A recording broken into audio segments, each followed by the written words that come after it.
Hi everybody, it's Russ Philpott, and I wanted to talk to you a little bit today because today is National Suicide Prevention Day.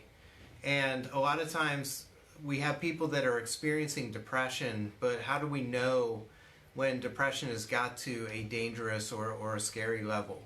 And there's different levels of suicide severity. And a lot of times people can have an ongoing depression that's accompanied by a combination of ongoing stresses that where people are getting squeezed and pushed on from all these different angles, and a lot of times life seems a little bit too much, and it's cumbersome, and it's crushing or overwhelming. And so, when I'm evaluating with people and talking with them about it, then we ask the question, do you get to a place where you're saying, my gosh, life is so hard right now that if I didn't wake up tomorrow, I would be okay with that. And so it's more of a passive kind of feeling as far as suicide risk. But if that increases and that stress is an ongoing one, then a lot of times people are saying, you know what, I really wish that I wouldn't wake up tomorrow. And then as things start to progress, and if that continues with that stress, and it feels like our options just keep narrowing and narrowing and narrowing, then we get to a place where we're saying the pain of this world is too much, and it's overwhelming, and I can't do this anymore. So that's when we want to say, okay, let's take a look at how serious this is getting, because that pain, we want relief from that. We want to find a path forward. We want to find relief when that's hitting and it's too much. And so then at that point, when people start really thinking about it and it gets into their head and they're focusing more and more on that, and a lot of times it's like when life looks like there's no path forward, this is something that's still in my control, that is a path forward that I can do, that's within my power to relieve this unbearable pain that I'm experiencing. And so then people will start thinking about when they would do it, how they would do it, and it's more on their mind, and they start becoming more specific about their plans and their means for doing that. So you will see that progression. And a lot of times when people are coming in to see me or decide to make the decision to come to therapy, it's because the depression has got to that overwhelming place where, and they might have had thoughts of, oh, this could be a way to relieve some of this pain, and I wouldn't have to deal with this anymore. But they can have more of the passive thoughts of, gosh, it would be nice to have a break from this, or I'd like to be relieved from this. And what we encourage is, when in your own mind it feels like there's no path forward, many times it's not true, but it's all that we can see. And so if I keep looking and every road that I look down is a dead end, it's hard to see a path forward. So I'm always glad when people start to come in and talk, because they will start unpacking all these multiple stresses that are coming at them. And it's like, okay, this is related to my job, this is related to my relationship, this is related to people that are taking advantage of me or hurting me, this is related to my brain chemistry. And when we do that, we start to unpack these things and start to sort them out into these different bins and boxes. And then we also have a big trash can there, because inevitably there's stuff that we're carrying around that's adding to our load that we don't need anymore. So we want to throw that stuff away, and then we want to start sorting these things. And when we do that, the picture becomes clearer.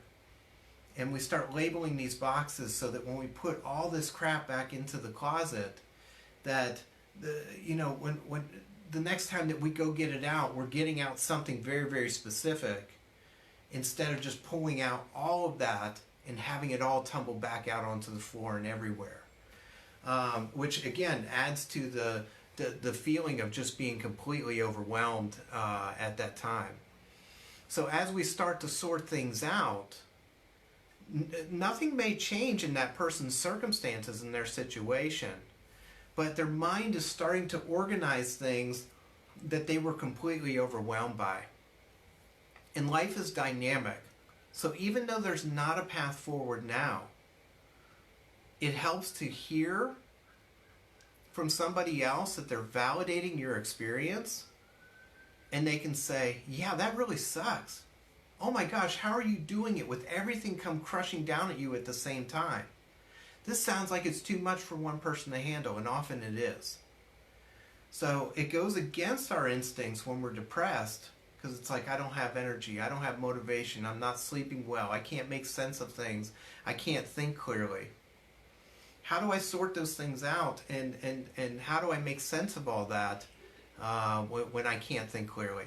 So by talking to somebody else and having somebody validate just how hard life has become. Because we've all been in those places where life is just crushing. And when we can validate that for another person, it just says, I'm heard. You don't have to understand completely what they're going through at that moment, but we can understand that we're just feeling crushed and there's no path forward. So I will walk that path with you. And I've had people walk that path with me when life has been crushing to me. So I'm so thankful that those people were there at those times. And life is dynamic, so life will change. Life will evolve. Roads that don't exist will become available. And talking with other people, there might be roads that are currently available that you just couldn't see. You just couldn't see what was happening. You know, we get these blinders on, and we can only see what's in front of us, and it looks like a dead end, or it looks like we're going over the cliff. And so life is a struggle in these times. Life is a struggle in a lot of times anyway. But when you have all that coming at you at all the same time, it's like, before you do anything that can't be reversed, give it a try to share with somebody. So if you have a friend or a family member or an acquaintance that you could reach out to that's available, do that. If those things aren't available to you, then get in touch with a community mental health agency. Find a therapist. Go to the emergency room. Whatever you can do, no matter how embarrassing or how ashamed you are, or that you feel like that's something that you don't want to even verbalize to anybody else. It changes things, and sometimes it changes just from your own brain coming out of your own mouth. I know sometimes I'll have things that seem very, very true in that moment in my own head, and in the instant that I say them, I recognize that doesn't even make sense. But sometimes it doesn't. Sometimes I'll say those things and it's my truth, and it feels like that's not going anywhere. But somebody else hearing it and reflecting it back to me, or saying, really? Is that really true? And some things that seem true here, when I hear it back from somebody else, I'm like, okay, I recognize that doesn't really make sense. Or there's another path there. So hopefully new paths will open up. But sometimes it's just having someone supportive to walk by you. Don't wait. Oh, you can also call 911. Call for first responders. They're used to this. They're trained in that. For kids, or if you're in school, school therapists, teachers, administrators can be a great resource. But when it comes to this, as you see that progressing and you get to that place where it's like, yes, you know what, these aren't just passing thoughts, but I'm really thinking of that life would be so much better if I wasn't here. Before you do anything, please, please, please talk to somebody.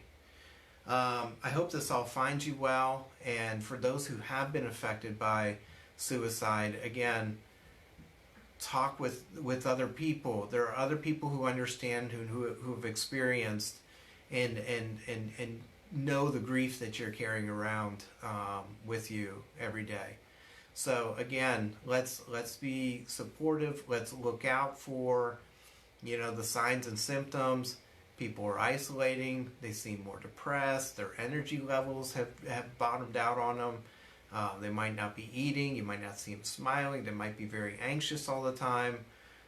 Check on those people. And you can even say, listen, I hope that I'm just fearing the worst, but I love you this much and I care enough to ask you and to know and to make sure that you're okay. Because if you're not, let me help you. Let me help you get to a better place. Okay. I hope this finds you all well. And if there's any way that you can support someone that you love or that you come across that's struggling with this, help them find those resources that they need. All right. Have a great day. Thanks.